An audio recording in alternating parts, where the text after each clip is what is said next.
అసెంబ్లీలో బల పరీక్షకు ముందు తమిళ రాజకీయాల్లో కీలక పరిణామాలు చోటు చేసుకుంటున్నాయి. అన్నాడీఎంకే రెబల్ వర్గంతో భేటీ అయ్యారు CM Vijay. Rajya Sabha MP C V Shanmugam, శాసనసభాపక్ష నేత వేలుమణిని కలిశారు. షణ్ముగం, వేలుమణి వర్గంలో 30 మంది అన్నాడీఎంకే ఎమ్మెల్యేలున్నారు. వీరు విజయ్ ప్రభుత్వానికి మద్దతిస్తూ ఉదయం ప్రకటన జారీ చేశారు. ప్రజా తీర్పును గౌరవిస్తూ విజయ్ సర్కార్కు సపోర్ట్ చేయాలని నిర్ణయించినట్టు షణ్ముగం వెల్లడించారు. ఈ క్రమంలో అన్నాడీఎంకే తిరుగుబాటు వర్గంతో సీఎం విజయ్ భేటీ కావడం ప్రాధాన్యత సంతరించుకుంది. అన్నాడీఎంకే నుంచి 30 మంది ఎమ్మెల్యేల మద్దతుతో అసెంబ్లీలో విజయ్ సంఖ్యాబలం 150కి పెరిగింది. అలాగే దినకరన్ పార్టీ ఏఎంఎంకే ఏకైక ఎమ్మెల్యే కామరాజ్ కూడా టీవీకే సర్కార్కు జై కొట్టారు. బల పరీక్షలో ప్రభుత్వానికి అనుకూలంగా ఓటేస్తానని ప్రకటించారు. దీంతో విజయ్ ప్రభుత్వానికి అనుకూలంగా ఉన్న ఎమ్మెల్యేల సంఖ్య ఇప్పుడు 151కి చేరింది. కాగా ఒక్క ఓటు తేడాతో గెలిచిన టీవీకే ఎమ్మెల్యే ఆర్ శ్రీనివాస సేతుపతిని ఫ్లోర్ టెస్ట్లో ఓటింగ్కు దూరంగా ఉండాలని మద్రాస్ హైకోర్టు ఆదేశించింది. ఈ తీర్పును ఆయన సుప్రీంకోర్టులో సవాల్ చేశారు. ప్రజాప్రతినిధిగా తన హక్కును కాపాడాలని అభ్యర్థించారు. ఒకవేళ సేతుపతి ఓటు వేయలేకపోయినా 150 మంది ఎమ్మెల్యేల భారీ మద్దతుతో బల పరీక్షను ఈజీగా నెగ్గనున్నారు సీఎం విజయ్.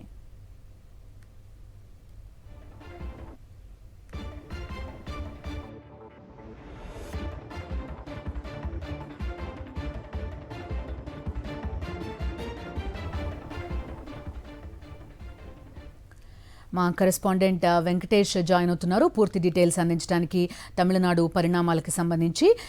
చెప్పండి వెంకటేష్, ప్రస్తుతం 2 సినారియోలు చూడొచ్చు. ఆల్మోస్ట్ ఈ రెబల్ వర్గం ఒక 30 ఎమ్మెల్యేస్ వరకు మేము ఉన్నామని చెప్తోంది. అంటే ఆల్మోస్ట్ 2/3 మెజారిటీ డైరెక్ట్గా విలీనం చేసే అవకాశం కలిగి ఉన్న పరిస్థితి ఒకటి.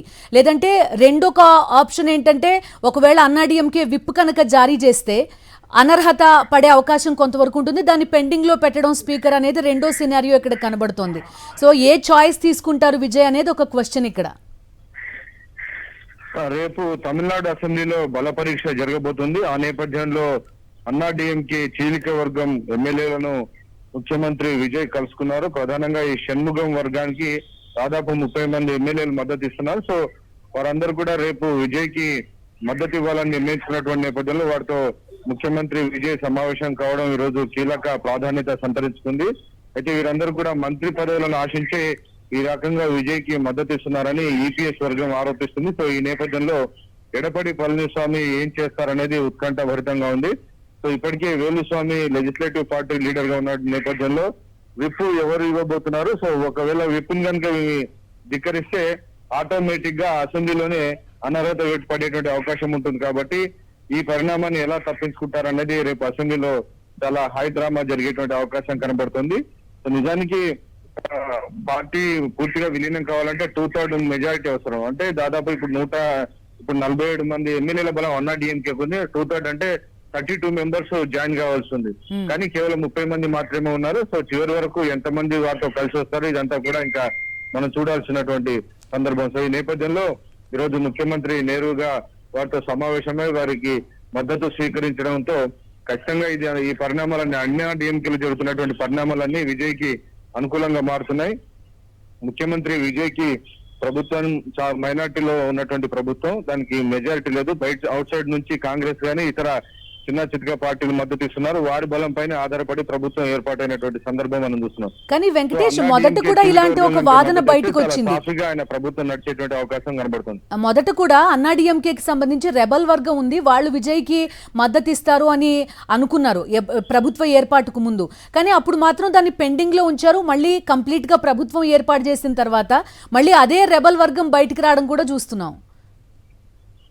నిజానికి ముందుగానే అన్నాడీఎంకే చీలిక వర్గం షణ్ముగం నేతృత్వంలో పుదుచ్చేరిలో రిసార్ట్ లో కొన్ని రోజుల పాటు క్యాంప్ రాజకీయాలు నడిపారు. కానీ ఆ లోపలే లెఫ్ట్ గానీ అలాగే వీసీకే పార్టీలు మద్దతు ఇవ్వడంతో ముఖ్యమంత్రిగా విజయ్ ప్రమాణ స్వీకారం చేశారు. సో ఈలోగానే వీరంతా కూడా విజయ్ కి మద్దతు ఇవ్వాలనేటువంటి నిర్ణయం తీసుకున్నారు. కానీ ఎడపడి పళనిస్వామి వారికి ఏదో రకంగా నచ్చజెప్పి 1-2 రోజుల పాటు వెయిట్ చేయించగలిగారు. కానీ విజయ్ ప్రభుత్వం ఏర్పడడంతో ఆ ప్రభుత్వంలో చేరాలనే దిశగా వీరు కూడా ఉన్నట్టుగా తెలుస్తుంది. సో కీలకమైనటువంటి మంత్రి పదవులు వీరు ఆశిస్తున్నారు కాబట్టి ఆ దిశగా కదులుతున్నారని చెప్తున్నారు. వీటితో పాటు మరొక కీలకమైన ఆరోపణ చేస్తున్నారు.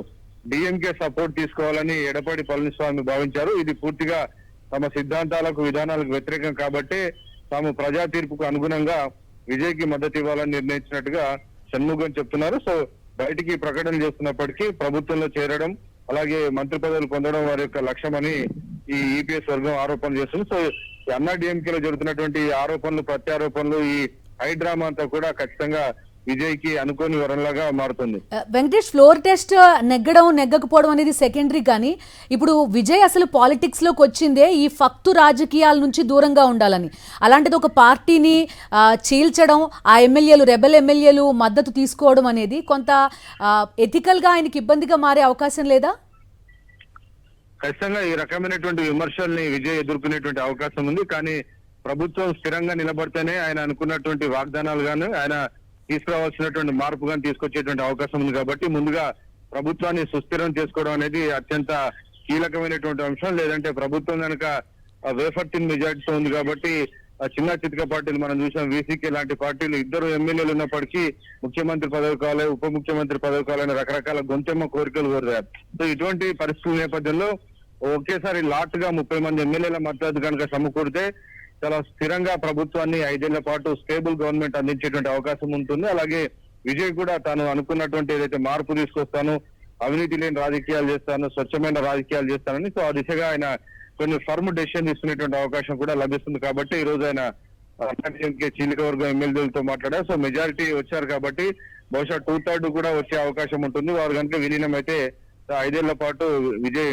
అప్రాధ్యాతంగా తన పరిపాలన కొనసాగించే అవకాశం ఉంటుంది. వెంకటేష్, ఎవరు సజెస్ట్ చేసినప్పటికీ కూడా చాలా మంది విజయ్ని ఉద్దేశించి అన్నది, ఇలాంటి ఒక పరిస్థితి కనుక వస్తే మీరు మరోసారి ఎన్నికలు వెళ్ళి పూర్తి స్థాయి మద్దతు సంపాదించండి అని చెప్పిన వాళ్ళు కూడా చాలా మంది ఉన్నారు. కానీ కరెక్ట్గా ఫ్లోర్ టెస్ట్లోనే డైరెక్ట్గా ఒక పార్టీని చీల్చాల్సిన పరిస్థితి విజయ్కి వస్తుంది.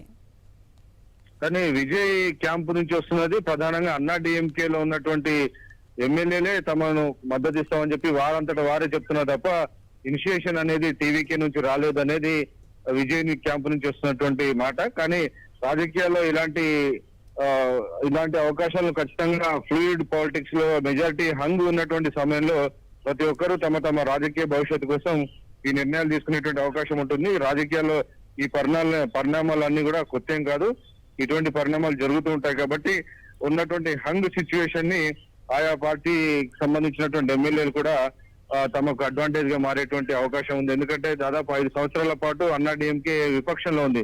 మరొక 5 ఏళ్ల పాటు విపక్షంలో కూర్చుంటే ఎమ్మెల్యేలకు అక్కడ వారి కాన్స్టిట్యూన్స్ లో చేయాల్సినటువంటి పనులు కానీ లేకుంటే ఇతరత్ర వాళ్ళకు రాజకీయంగా కొన్ని ఒడిదుడుకులు ఎదురయ్యేటువంటి అవకాశం ఉంది. ప్రభుత్వంలో కనుక ఉంటే ఖచ్చితంగా వారు రాజకీయాల్లో మరింత పట్టు సాధించేటువంటి అవకాశం ఉంటుంది. కాబట్టి మరో 5 ఏళ్లు ప్రతిపక్షంలో కూర్చోవడం ఇష్టం లేకనే పూర్తిగా ఈ అన్నా డిఎంకేలో ఉన్నటువంటి 30 మంది ఎమ్మెల్యేలు ఈ రోజు విజయ్ కి మద్దతు ఇచ్చేందుకు ముందుకు వచ్చారనేది విశ్లేషకుల అంచనా. వెంకటేష్, మొన్ననే చూసాం ఆప్ రాజ్యసభ పక్షం బీజేపీలో విలీనం కావడం చూసాం. అదేవిధంగా మనకి తెలంగాణ అసెంబ్లీలో పరిస్థితులు కూడా మనం చూస్తున్నాం. స్పీకర్ అనర్హత పిటిషన్ అనేది అలా పెండింగ్ లో పెట్టడం, సుప్రీంకోర్టు ఆదేశాలు, ఈ ఎపిసోడ్స్ అన్ని కూడా మనం చూసిన పరిస్థితి. సో తమిళనాడులో ఈ రెండిట్లో ఏదో ఒకటి ఖచ్చితంగా జరిగే పరిస్థితి అయితే కనిపిస్తోంది. రేపు అసెంబ్లీలో ఏం జరుగుతుందనేది మనం వేచి చూడాలి. సో అనర్హత వేటును తప్పించుకునేందుకు ఎలాంటి మార్గాలు అనుసరిస్తారనేది మనం వేచి చూడాలి. ఒకవేళ విప్పును కనుక ధిక్కరించి అనుకూలంగా ఓటేస్తే స్ట్రైట్ అవే డిస్క్వాలిఫికేషన్ వేటు పడేటువంటి అవకాశం ఉంటుంది. ఎందుకంటే ఆన్ ఫ్లోర్ లోనే ఉల్లంఘించారు కాబట్టి ఓపెన్ ఎవిడెన్స్ అక్కడ కనబడుతుంది. కాబట్టి దాన్ని మార్చడానికి కానీ లేదంటే సాగదీయడానికి వీల్లేదు. కాబట్టి ఓపెన్ గా అక్కడ ఫ్లోర్ లో దానికి మద్దతు ఇస్తారా లేదంటే విప్పు జారీ అవుతుందా లేదా, ఇలా రకరకాల పరిణామాలు ఈ రాత్రికి చోటు చేసుకునేటువంటి అవకాశం ఉంది. లేకుంటే వీళ్ళు అబ్సెంట్ అయ్యి సభకు సంబంధించినటువంటి స్ట్రెంత్ తగ్గించడం ద్వారా మద్దతు ఇస్తారా, ఇలా రకరకాల ఆప్షన్స్ అన్ని కూడా ఎక్స్ప్లోర్ చేసే అవకాశం ఉంది. నిజానికి లెజిస్లేటివ్ పార్టీ లీడర్ గా ఉన్నటువంటి వేలుమణి ఉన్నారు కాబట్టి ఆయన ఆదేశాల మేరకు విప్పు జారీ చేస్తారా. సో విప్పు దీనికి సంబంధించినటువంటి అంశాలన్నీ కూడా పార్టీ అధ్యక్షుడు డిసైడ్ చేస్తారు. కాబట్టి ఆ మేరకు పార్టీ అధ్యక్షుడు ఎవరిని అపాయింట్ చేయబోతున్నారు, మళ్ళీ మారుస్తున్నారా లేదా, ఇలా రకరకాల అంశాలు ఉన్నాయి. కాబట్టి ఇదంతా కూడా ఈ రాత్రిలో ఖచ్చితంగా మరిన్ని నాటకీయ పరిణామాలు జరిగేటువంటి అవకాశం మనకు కనబడుతుంది. Okay Venkatesh, thank you.